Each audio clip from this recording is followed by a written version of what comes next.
I think, we have it. We are now live. We are live. We are live. Oh, look who decided to join us today. Hi, Paul. Oh, I would wish to be anywhere else. Of course How are not. you all? We are good. We are good. How are Good you, morning, Chris? Long time no see. Yeah, I know. I was just telling Amy before we got on live that I need to talk to you. So I'll ping you if you don't mind. I'm not wait. It'd be wonderful. Very sure. All right, everybody. This is what happens when my friends get together. We all just sit and chat. This is the Real Estate Morning News Show. Welcome to the show. We're going to talk all sorts of things today. Even have an international story because we have our buddy Paul in the house. So we'll get through that. Oh, and it looks, yay! My buddy Hector is here. Yay! Awesome. So we're going to we get Hector for the next 10 minutes. So let's do intros really, really quick. And we get Hector and we're going to talk about this Manhattan office story, which is pretty cool. All right, let's go. Ladies first. Go, Miss Chris. I'll ask you again who you're calling a lady, but Chris Kimbrough, President, SKBM Smart Technology. That's pretty much it. That's what I do. Pretty much it. Yeah. Do all sorts of smart Hi, tech. President. That's what I do. Exactly. For sure. Welcome in, Paul. Oh, Hector has to go first. He looks even more feminine than me. I'm gonna take that as a compliment. Wow. I just shaved, so I'm taking it. I'm Hector Colonas. I'm the chief geek over at This Week in Co-working or Twic.co. I also my full-time job is leading a company called Syncaroo, where we build integrations across operating tech stacks for commercial real estate. And I'm here to geek out about all things office. Yes. Thank you for being I'll here. join now. Now that I haven't shaved my beard, I'll go last, okay? I'm Paul Tweedy, CEO, founder of Unified. We just make dumb building smart and save you money. There you go. Look at Lee. You've been working on your tagline. Look at that. All right. We're going to get started on this Manhattan office story. So there was the largest building. Oh, Lord, I just messed it up. That just got a CMBS loan. And it houses TikTok and it houses someone else. I hope someone read the damn article. I'm totally tanking this thing. But what I was interested by the story was it was a very large CMBS loan. And that means something. Like when CMBS comes in back in, especially in the US, when it comes back into the office market, and if somebody actually wants to take that loan, because you're locking yourself into a very long period. So for me, it's a signal. And it means is that office in New York is kind of back. And that's what the story was around this whole office recovery. So live on the street from Manhattan, New York is Hector Colonas. So tell us what's going on, buddy. I mean, where to start, right? I mean, the office sector is in a really interesting place. We've seen a very turbulent year. We saw a lot of people sitting on their hands for a bit since January, trying to see what's going to happen, what's the fit out costs going to be. But then, time waits for no man or woman. And so a bunch of fairly large loans have become due. A lot of debt has now is being called back, and the people sitting on those buildings need to decide what they're going to do. So we're seeing a lot of transactions. If you remember a couple of months ago, so a lot of offices changing hands for a penny and a song. We're now seeing that changing, right? A lot of investment being made. There is a undersupply of Class A buildings, which means a lot of folks are trying to find how do they flight to quality without moving to a Class A building. And interestingly, from what I'm seeing behind the scenes, flex is now becoming part of the equation. For as many times as I've been on the show in the past, it was always a zero valued floor. It was an amenitized space and couldn't be added into the valuation. But especially here in Manhattan, I mean, we saw J Suites a couple of months ago get a full Big Five bank loan to buy a building to just do flex. So the tide is definitely turning. I don't know much about this deal and kind of what the stack is going to be like. But I do see that from all the conversations I'm having, a lot of effort is going into kind of upgrading these buildings as part of the big big tax bill that went through. There's also a clause in there, if you look through the a bajillion pages, that fit outs for technology can be depreciated in the first year. So we're going to see a with lot of this kind of movement. depreciation, it gets to be Exactly. a part of it. I did not know Yeah. that. So that's one of the many things in that tax bill. It caught a lot of the companies we work with, both on the kind of operator developer side and on the technology side, unawares. Because as that kicks in, it means that you can suddenly dump a lot of investment into fitting out and upgrading buildings, and then rapidly depreciate that to kind of affect the tax bills. So it's going to be a really interesting. I mean, I'm not an accountant, so definitely check with an accountant. I do not give financial advice. I'm not a lawyer. See, so definitely have someone run through that. No, but for sure. But if that's the case, yes, that means for the prop tech industry, that's huge. I did not. Yes. I was going to have next week. I was going to have Ryan. Hopefully, I can get Ryan or someone, an economist, go through the OBBB, the act, whatever, and talk through what the implications are. But that's huge. If they can depreciate technology, I mean, I'm assuming you can because you attach it to the building and can go anywhere. I think the one thing because I asked a bunch of folks about it. The only thing that I think the caveat is it has to be hardware based. I don't think it can be software. I don't think you can depreciate a 5-year contract with a SaaS platform off of your depreciation. Yeah. So I once again, I am not a tax professional. I hire way too many of those. So speak to yours and figure out, how does this implicate? Once again, a lot of people, they're going to say they don't know, right? Nobody really knows how all these different acts within this one act will affect each other. But it's something that I know is affecting sales decisions, because why buy now when in 3 months you can depreciate the entire amount? Well, so here's the deal. So the bonus depreciation, it was 100% bonus depreciation if you do a cost seg study. So old real estate owner. So it's for capital expenses only. Software is not a capital expense, but a capital expense is if it's a big enough price tag and it actually attaches to the building and you can't remove it. So hardware, for sure, right? Hardware is going to attach to your building. If you're doing any sort of Wi-Fi improvements or whatever, it's a structural improvement to the building. So you can kind of justify it that way. But when you offset your capital expense, that means instead of depreciating it over 15 years or 20 years or 27 years, depending on the schedule, you do it in one.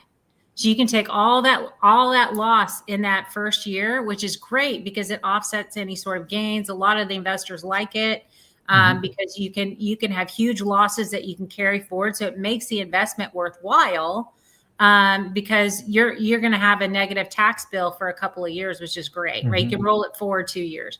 So for 3 years, you're going to have that if you can add tech into it. So it just makes tech, it's just a nice incentive for tech adoption. I bet Chris is doing cartwheels, man. And I'm sorry, I'm not on camera, but there's a lag on my Wi-Fi and it's really distracting. So that's why I'm not on camera. But yes, I am. And you know how limber I am, Amy. So yeah, I'm definitely doing cartwheels. So Amy, what's the name of this policy again? So it's Mr. Trump's One Big Beautiful Bill Act that just passed, and it goes into effect September 1, y'all, in case you were wondering. So hopefully next week I'll get an economist also on talking through this act, because it is really probably over the next couple of weeks. So this is great. I'm glad you brought that up, Hector. So in the office market in general, though, I'm assuming, it's the good news is that the co-working, obviously you can underwrite that now, so it makes more sense, right? And how are they doing the underwriting for co-working? Is it like an income line and they're doing like maybe 80%, or how are they doing it? I mean, genuinely, no one has really come out and said what the formula is. I know that a bunch of organizations like the ULI and others are advocating for this, are kind of trying to get more clarity. A lot of the times it is based, I think that the ones that I have seen go through, they have got other assets that are probably being leveraged as part of this loan. But from what I understand, it's going to be similar to like student housing and I think it was care homes is kind of the similar Oh, valuation market they're going for, because it's not, night by night Airbnb short-term letting. right. It's more like corporate accommodation, student housing, where a lot of your members aren't tied to a full, oftentimes 12-month contract. Right. So it's closer to those business models Mhm. than Airbnb or something of the likes. So I think that's the kind of the valuations that they're going down. What was past performance? What is performance in other spaces? We're seeing a Right. lot more data sharing in the industry to create benchmarking, to basically say this kind of building, based on the last 5 years of data, should be able to create X revenue given certain conditions. And we're Right. still seeing that. I mean, it's still early days around the data side, but to answer the question, I think it's going to be more similar to student accommodation or other short, medium-term rentals. So if they're retrofitting it for co-working, right? Because that's the only way they can make sense. If it doesn't have an historical co-working income, they can't use it, right? But if it did, then it's easier. Or are So you this taking is where it's rent? getting really interesting, because a lot of landlords are bringing in experienced operators who have the track record. So you're Oh, seeing I see. partnerships with industries, you're seeing partnerships with WeWork, you're seeing partnerships with local operators in LA and all around the country, because they have the track record, right? They can show the pro forma, they can show the Yeah, tech adoption, the spend, the capital makes gains, sense. how long it takes. And so you're seeing a lot of really interesting moves being made now, where for the last couple of years, a lot of landlords built their own flex brands. They were like, we're going to just throw in a bunch of Wi-Fi, put in some desks, put Yeah. some pretty guy in the front, and then now you have a co-working space. Uh-huh. But then the banks are like, okay, where you've only just opened, this is a brand new business. Whereas if Uh-huh. you bring in someone with great experience and track Yeah. record, it is now backable, right? It's now something you can write a loan against, you can value it. It's still early days. I mean, there's only been like a handful of loans written for pure flex plays. Mhm. But the fact that a handful is more than zero by quite a lot is a good sign. Yeah, and you just basically said why CBRE bought Industrious. I bet you those markets guys saw what Industrious was pulling in, and they knew that would be like a good play going forward, especially if they closed on a loan with that. Yep. Yeah, that's totally why CBRE bought them.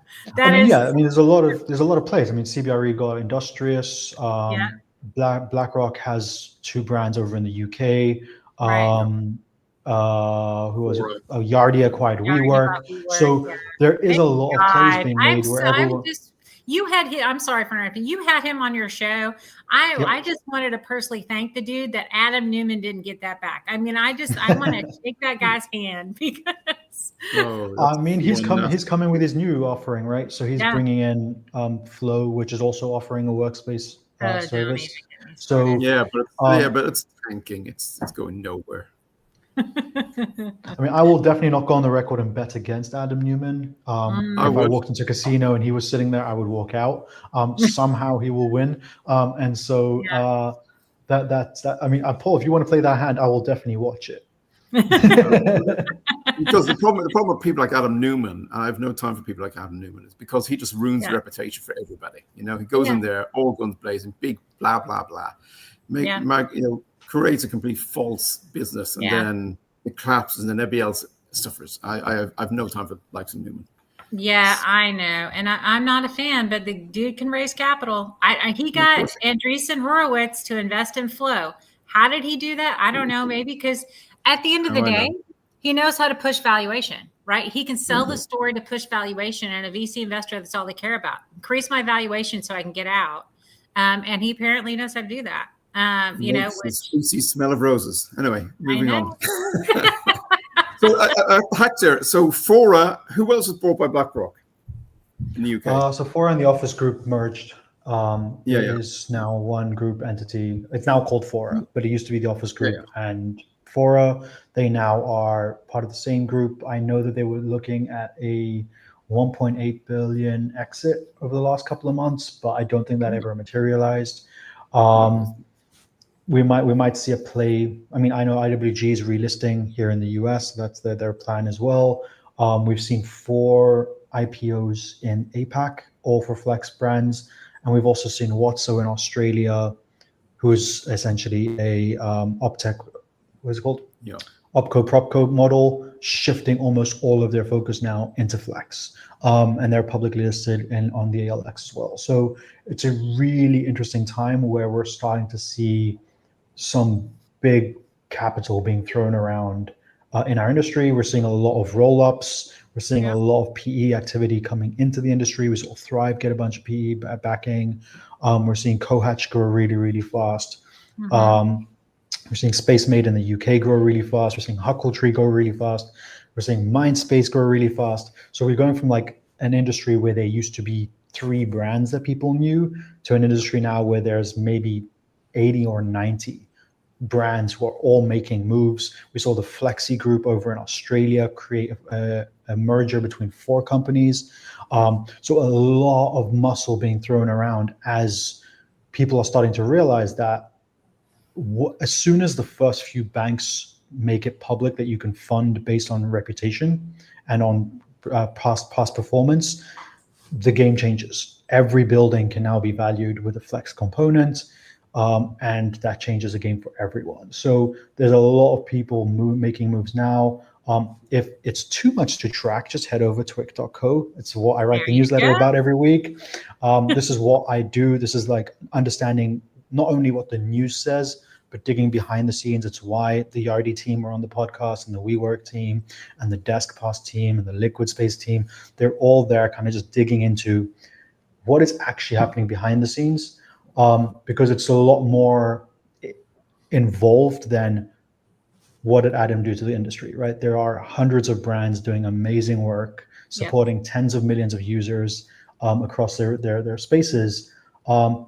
And we're very closely getting to a point where you will be able to use any building anywhere from the palm of your hand without worrying about who runs that building. And that changes things again. Have you seen it in the multifamily industry? Have they fully adopted kind of a co-working on the first floor kind of thing? Maybe in the high rises, but have you seen it? Yeah. I mean, I've seen it. It's just never done right? And because it's not valued as part of the building, it's just an amenity. It's the same as the gym, right? They spend much more investment in the gym than they do on their co-working amenities. But I mean, like for example, I'm in a high rise in Jersey City, and we've got a lounge cyber working cafe downstairs. It's got meeting rooms, but almost every time you go down there, there's one person sitting in a 7-person meeting room and just sitting there probably watching Netflix. And it's like, it's not managed. There's no rules. There's no community. There's no actual servicing around it. And so you are seeing companies come into that. Going back to Industrious, they did multiple projects across multifamily where they deployed a community manager to activate the space, maintain the rules, implement best practices. So we are seeing it in multifamily. I definitely think it's going to be a pretty interesting play. Going back to a Jersey City example, Silverman here in Jersey City, they're very well known for building what they call communities. So instead of just building high rises, they build mixed use buildings. So basement is always kind of parking, swimming pools, gyms. Ground floor is always retail. First floor is always co-working, and then it's apartments above that. But what's interesting is in your retail, you've got pediatricians, you've got dog groomers, you've got all the services that the building needs, a laundromat, pharmacy, etc.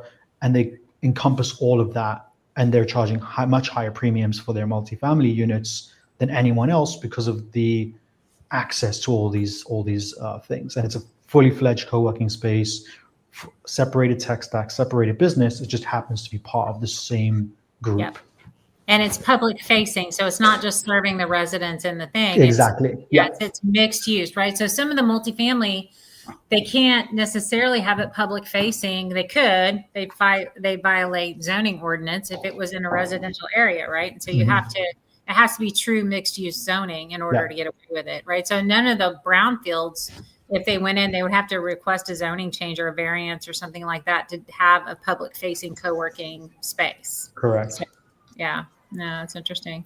Very cool. I mean, as it becomes more valued, it makes sense to go for that, right? And ask for rezoning and make the move because now you can get financial backing for it. So once again, it changes everything. Yeah, for sure. And then obviously, you know, And Chris, for you, because you're going to have to bring in tech for the co-working. So if they want to do this and make another revenue line on, say, an existing brownfield multifamily space, and they want to add another revenue line and they want to do public facing co-working, they're going to have to bring in tech to do it. Right? Oh, yeah. You know, so then it might be a use case around, okay, all right, well, we can do this now because it makes sense, because the co-working is going to bring us enough revenue to, we'll just do the whole damn place. Right? Don't you think? Yeah. Well, I would think so. I mean, if you're going to do it, you might as well just do it, especially considering you can now depreciate it, or as of September 1st. Yes. Right. Exactly. For sure. You know, it's kind of interesting. I think when you have considerations around the amount of, well, you know, and that's the other thing too, like it has to be truly mixed use, or you get a variance because then you're going to have parking and all these different things to convert those community areas into actual co-working. No joke. I'm currently in my son is going to be a dad. I'm going to be a grandma, y'all. And I went to go, thank you. And I went to go see him, and he's here at this apartment complex. And I was waiting on them because they were coming back from work and I just got here early. So I went into their community room. Holy buckets, that place. It's like 10,000 square feet of space. Nobody's using. I was just like, turn this into something usable. Turn this community room into co-working or something like that. But they built this is Class A, brand new, couple of years old, and they built this big, huge space. Nobody's in it. And so I just had a grand old time in there because I'm just like, well, of course I'll work in here, right? And they had Wi-Fi, but why not, right? They should have had desks in there, and then it's on a like major road. Wouldn't you make that public facing, right? Make some more damn money. I don't know. Just my thought. Who knows? Do they do this in London, Paul? Yeah, there's been a couple of failures here, hasn't there, Hector? There's one co-living started off up in Northwest London. Common Grounds? Is it? No, Common Grounds. The Commons. I think that's what it was called. Up past Wilson. Anyway, that was, I mean, they had a lot of bad luck. I mean, they built the thing and there wasn't enough energy for the buildings. So had to build a substation, which sort of knocked them back and cost them £500,000 or whatever. But I was in there and it was very much tiny rooms to live in. And then there was co-working space and there was communal areas and there was, you know, each floor had a different vibe to it and all the rest. But didn't seem to really take off. I think it's just one of those issues of timing, COVID, interest rates, etc. So, but also I think maybe not an experienced enough senior team from what I could see that would spend and wouldn't be really looking at the bottom line in time. And I think eventually, like, we're seeing. Sorry for interrupting you, Paul. So we're seeing a pretty big growth of Zone 6+ co-working spaces, right?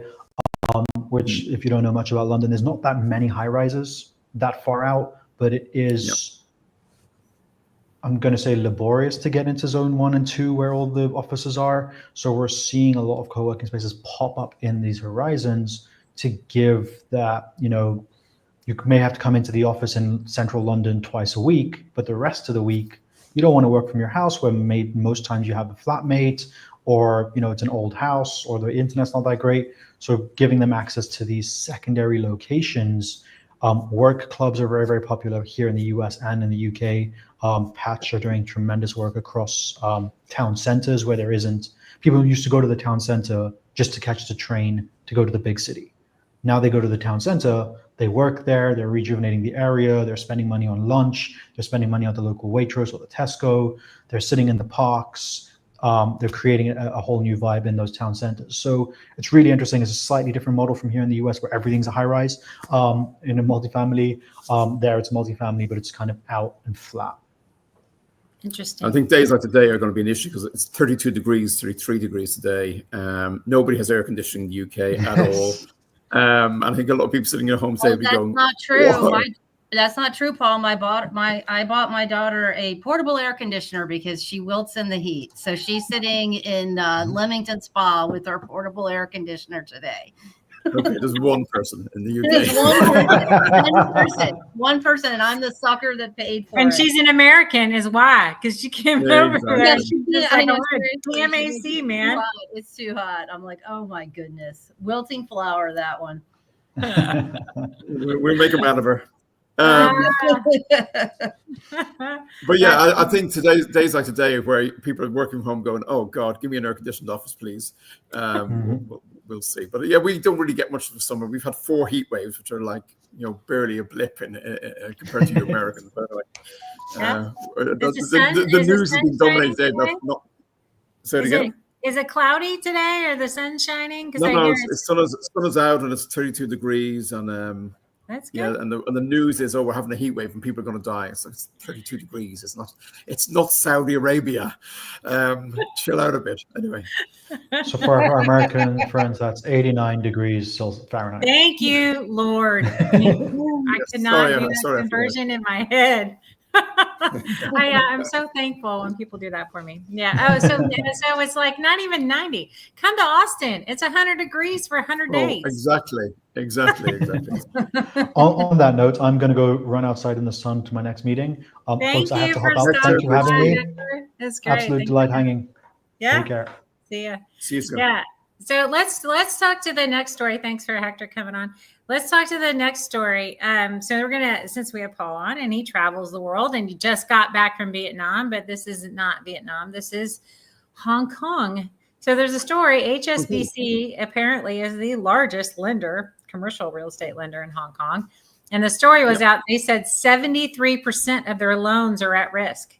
What the heck is going on in Hong Kong? Really?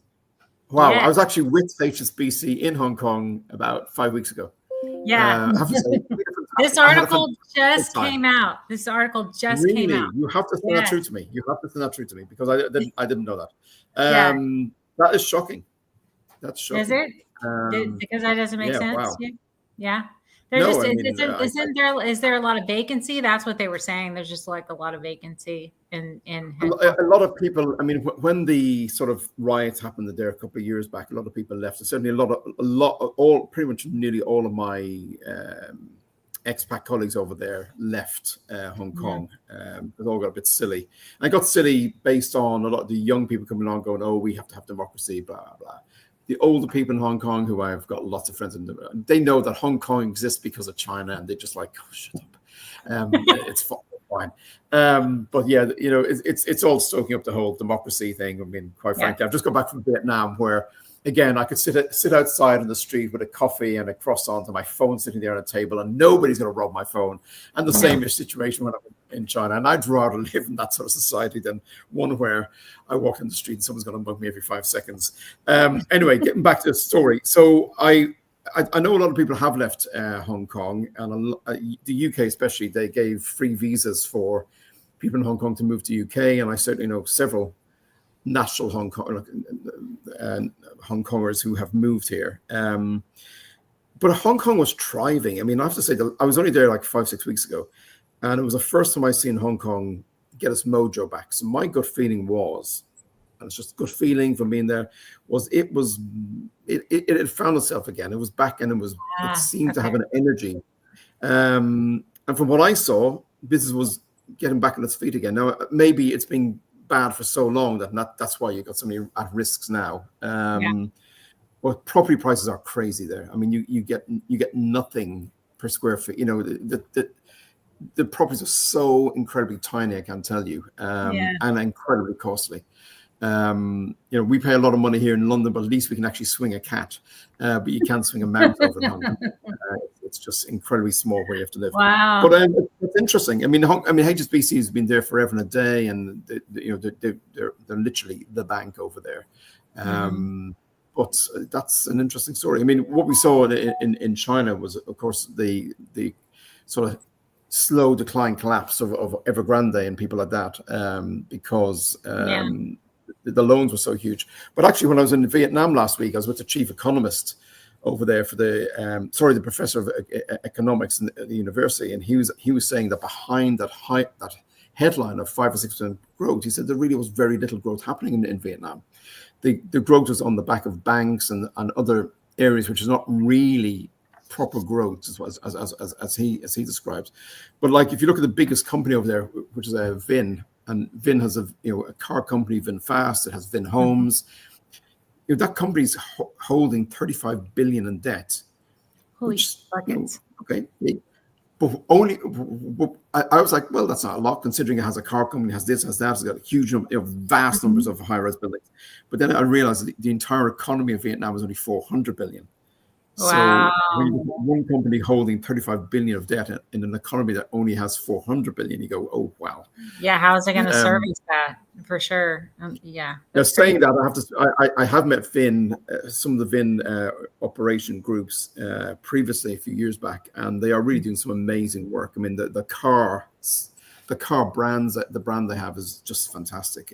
All electric, and I actually stayed in the Vin apartments over there as well. Again, extremely well built and extremely good buildings. But yeah, it's a lot of debt, and when you look at the GDP per head, it's tiny still in Vietnam. I think it might be $3,000-4,000 a year, so it's not exactly Silicon Valley, to put it mildly. No, for sure. And I wonder what the tariffs are going to do to them, right? I mean, I can't keep up with who's got what or how many tariffs there are. I can't keep track. It's ridiculous. That orange fella needs to get a grip and calm the hell down, because he's just caused so much conflict. Nobody. The problem is nobody can plan. I mean, I'm right now. I'm just being honest. I know I'm on the U.S. Prop Tech Council show, but I'm holding back on going into America too much. I'm like, well, what happens tomorrow if he wakes up and decides, hey, I'm going to pick up people called Sheedy. I'm going to put. I mean, God knows what goes inside that man's head. And I'm just shocked that Howard Lubnick is doing what he's doing, because he was. A lot of these people were sensible people until they get in the bed with the orange fella, and then they seem to lose their brains. But the sooner this tariff situation is done, and we just closed down and done, and deals are closed and signed for the next 4 years, the better for everybody, because honestly, it's too much uncertainty. Yeah, no, I'm with you. So I think everything went August 1st. I think everything hit August 1st. So which hopefully it should be until he starts changing crap again. But he already delayed the China ones yesterday. Oh, we did. For 90 days. Yeah. That's because China, look, you know me, it's because China is older and wiser and more sensible, and it plays the long game. It doesn't play short games. And it's going to go, but we have all the rare earth materials. Yeah, I know, right? At the end of the day, he's not going to get the deal he wants to get out of China. And the truth is, like it or lump it, corporate America spent the last 30 years outsourcing all its work to China so it makes more profits. Yes. That's the way it was. And China did it. And now you're all going, but too late. Too late. You can't make a phone in America anymore. Get over it. It's moved on. I know. I mean, like that, I think that's why Tim Cook from Apple was like, no. I mean, all his supply chain is in China or APAC. It's not like you can just, and maybe, I know he made that announcement to spend billions of dollars or millions of dollars in the US, but he's just going to ship in the stuff from China. Like you can't change the supply chain. I mean, I don't know. I think it's an interesting thing. Yes. Are we going to bring on some more onshoring? Sure. Yeah. There's going to be people here that have built stuff and that's great. And don't get me wrong. I think there needs to be more investment in the US, and that's wonderful. But it doesn't come cheaply, and the American consumer is going to have to, pay for it. Low prices for 30 years. So we really have. We have. I know. So, it's going to be really interesting. As I said to you, I've said it a long time, if you look at all the fundamental issues in China and now what you're saying in Hong Kong and definitely in the UK and probably in America, we've allowed property prices to go out of control. That's simple black and white issue. That's it. Yeah. No. So let's talk about this whole this world trade thing. And I noticed something. I saw an article, and this is around electronics, but and it's kind of cutting edge. But this might be telling for what countries might end up doing. But Japan, I haven't heard that name in a while. Japan built their very first quantum computer, all locally sourced. Every component was made from Japan. They did not import one thing. And it's a quantum computer. And so Right. I'm just like, okay, is this what the trade war does? Do people just stop doing trade? I don't know. I mean, it's just kind of I do believe, I honestly believe there will be associations of those who are going to say, we're not going to mess each other up. You'll see it in the ASEAN, you'll see it in certain conurbations around the world where they'll say, look, let's all agree for the next 20 years we don't do X, Y, Z, and we start trading harder together. This is just going to be, I mean, I'm sorry to say it, but it's just exclude. People will start saying, you know what, we just don't rely so much on America. We don't look at America being our main trading partner. This is what's going to happen. You'll have alliances in the APAC. Yeah, you'll have alliances in the APAC, right? Right? Yeah. And they don't go to war. I mean, someone, I think Jack Ma or Infia saw recently said, you know, Americans to war 13 times in the last 13 times in the last 30 years at a cost of 14.2 trillion. And he said, you know, Jack, the last time China went to war was in 1972 or 74 for 2 days against India. You know, if we just stop meddling, it'd be great. Yeah, no, I got you. I mean, about $14.2 trillion have been spent on advanced manufacturing, on advanced education, so that actually you can make microchips in America. If you can start looking at how you bring in massively automated factories, educate people on mass manufacturing, that would have been a greater way to spend that 14.2 trillion. You've got my vote in the next election, Paul. So what did you say, Chris? You've got my vote in the next election. Oh, yeah. But that's two of you Paul now. Sheedy for Prime Minister. Paul Sheedy for Prime Minister. Oh, God.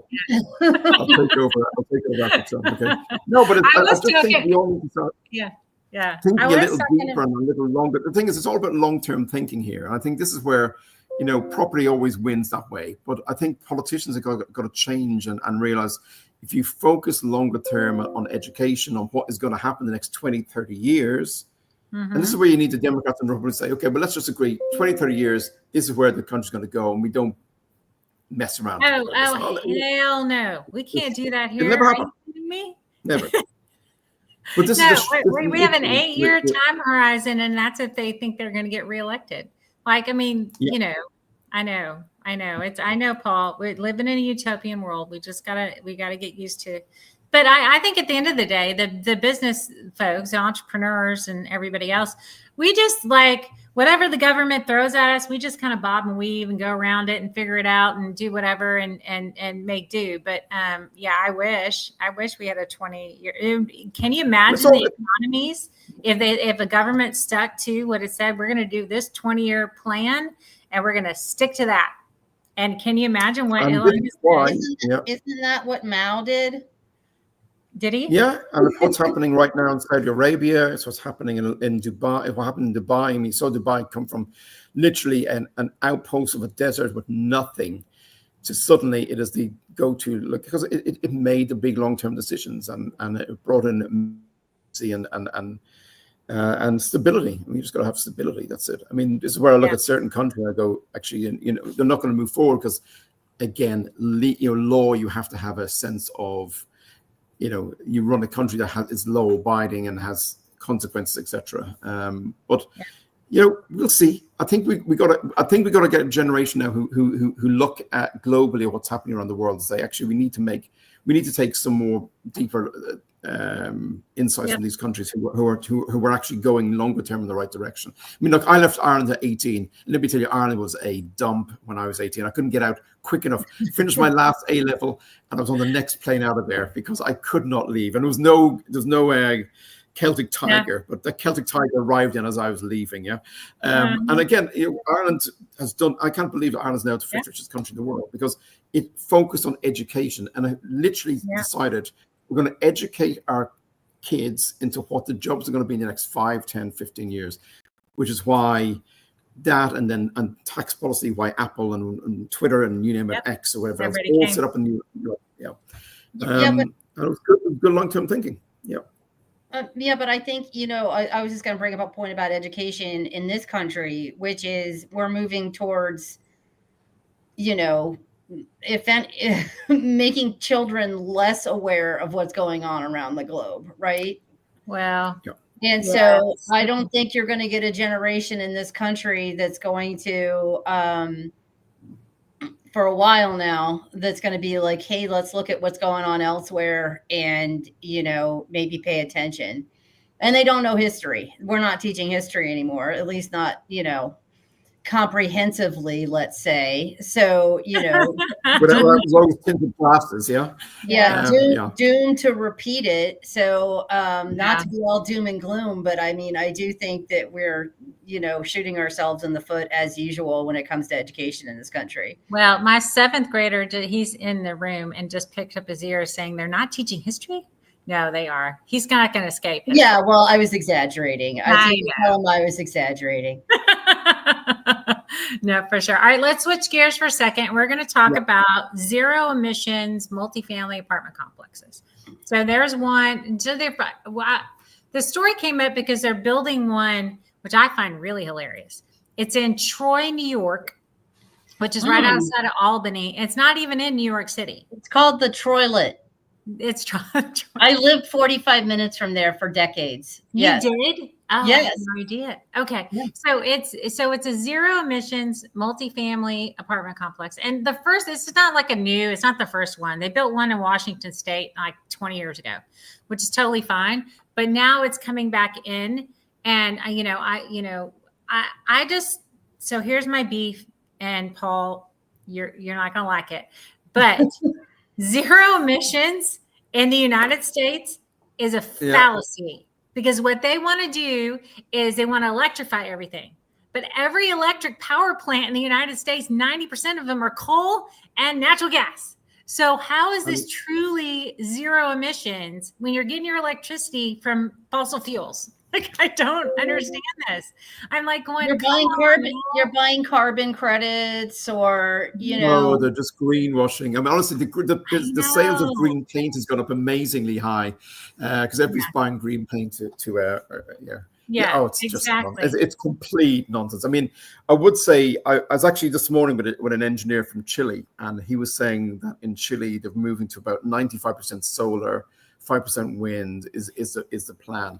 When I was in Mongolia in 2019, I saw literally fields as far as you could ever see just with solar. I don't see many countries taking this seriously at all. I think, well, certainly for the next 3.5 years, let's face facts, nothing's going to happen there because for whatever reason, he just thinks anything green is bad. But maybe you'll have enough huge fires and and tornadoes and whatever else, suddenly people go, actually, you know what, this climate change is actually happening. But I think the truth is we're going to go way past the tipping point before anybody actually takes it seriously. I just think it's, the data center industry's pushing it because they're this is the new coal industry. Yeah. But I think it's mostly natural gas, and actually what the data center industry want, and because that's the group I serve, but it's nuclear. Everybody's like pushing for more nuclear power plants, and they consider that green. And a lot of people think that that's not really green either, but it's greener. It's greenish. Greener, yeah. It's like a very, very efficient way to produce energy, y'all. It just is. Yeah. You get one core or whatever it is, and it's going to last you 30 years. Like, that's a super efficient way to make electricity. All right. So past my little beef with it's not really zero emissions, but it's also focused on a lot of technology around, how we best use our HVAC units and all these different things, and high efficiency windows and how do we, and it has to meet an energy efficiency rating. So that's okay. Right. So which is awesome. And I think, yes, well, I'll get over my beef that the electricity that's being provided is not really green, but okay. So what do y'all see from a technology that incorporates with the building materials itself? So like you got the high efficiency windows and all that other stuff, but the main culprit of any energy use is HVAC units. that may, and having that's like 45% of your energy bill if y'all did not know. And so are you seeing more technologies around higher efficiency, not just the units themselves, but how we sense them and how we maintain them and all those different things? What are y'all seeing, since you're both techie? Chris, you go ahead first and I'll jump in. No, I was going to say, you're seeing a lot more focus on predictive maintenance. And you're seeing, finally, I think everybody's getting to the point where, a smart thermostat is a great thing. I love that I can adjust mine from my phone because once I sit down at night, apparently I don't move. But I get my laptop on my lap and I'm just good. You and me both, sister, and glass of wine, and we ain't going anywhere. I got HGTV in the background. Yeah, it's all good. No, but like I've been thinking about this a lot lately, and actually I was talking, it's tangential to this, but like about using these technologies beyond, like SIA right now is working on, it just released a white paper on or an article or something on the uses of security cameras beyond physical security, right? Like what else can you use them for? And I think when you start thinking about these smart thermostats that are getting more sophisticated and HVAC units, and they detect runtime, if the runtime's too long, they're detecting moisture, all these kinds of things. So, and everybody wants to centralize maintenance. I think there's been a lot of movement towards it. So I think you are going to see more focus. I think we're seeing more focus on predictive maintenance and, along with that, risk reduction. Yeah, for sure. I mean, I'm assuming it would be interesting to see. Has anybody done a study, or have you seen anybody do a study on the actual cost savings of some of these sensors? Have you seen anybody do that yet?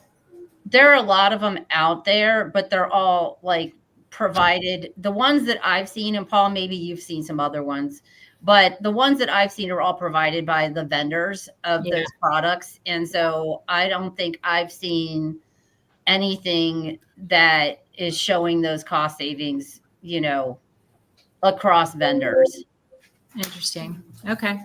That's very cool. No, we'll definitely have some data in the next 12 months that we can stand up against independently. No sort of spin on it.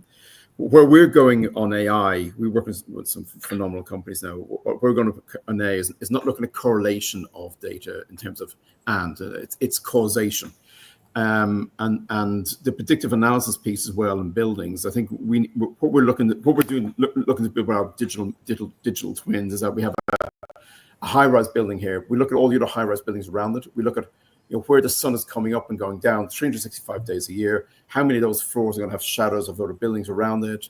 What happens when you've got overcast? What happens when you've got sun? What happens to the temperature outside? What happens to the occupancy? We look at the CO2, the humidity, the temperature, the whole lot inside the building. And the AI models are going to start thinking about, based on all this, which is about to happen. So we'll know with weather forecasting, in the next hour or two, it's going to be cloudy or it's not going to be cloudy, or 24 hours in advance. And with all this data, we're going to start using causation of, based on what all of these solutions, therefore we'll push into the BMS system. This is how the building, and what we're going to do is get the building to think in advance what it needs to do, not react back to, the temperature's now 22 degrees because of X, Y, has hit there. Now we're gonna put the fans up at 20%. We want the building to know in advance before it gets to 22 or 24, whatever it is. We now need to do this, and it will then kick in before the causation is going to happen, and it'll change itself off. The smart lighting is another big thing. It just drives this 100 times. It drives me insane that all these buildings are lit up like Christmas trees all night. And they are, that's where the most stupid reasons. And we're building now there's a Finnish company we're working with on building really smart lighting. And that's where, and sometimes people think I'm a bit mad. Like, if we just chop away 1% across 10 different verticals, that's 10% we're kicking off. And that means 10% less coal. And people think I'm a bit crazy about this, but like, if everybody's a little bit obsessed about all these little pieces in there, we're going to be laughing very quickly, because eventually the orange filter will be gone, and then we can start looking at reducing the coal power stations and getting solar in Arizona and all the rest, and wind power, wherever the wind power will be, and I think Rolls-Royce, I think between Bill Gates, the work he's been doing on nuclear and the work that Rolls-Royce are doing, this is where you can put in these small modular nuclear positions and really, we can rapidly get off coal and gas. We can do it. Well, there's also been, sorry, the lag here is catching me, Paul. No, I was just going to say there also had been, I was at a summit a couple of months ago, and the keynote presentation was actually by a fusion company in nuclear fusion, which was really interesting. And I took tons of notes. So if anybody wants to know about advances in smaller scale nuclear fusion, I've got details. Yeah, there's one, or I'd give them a shout out.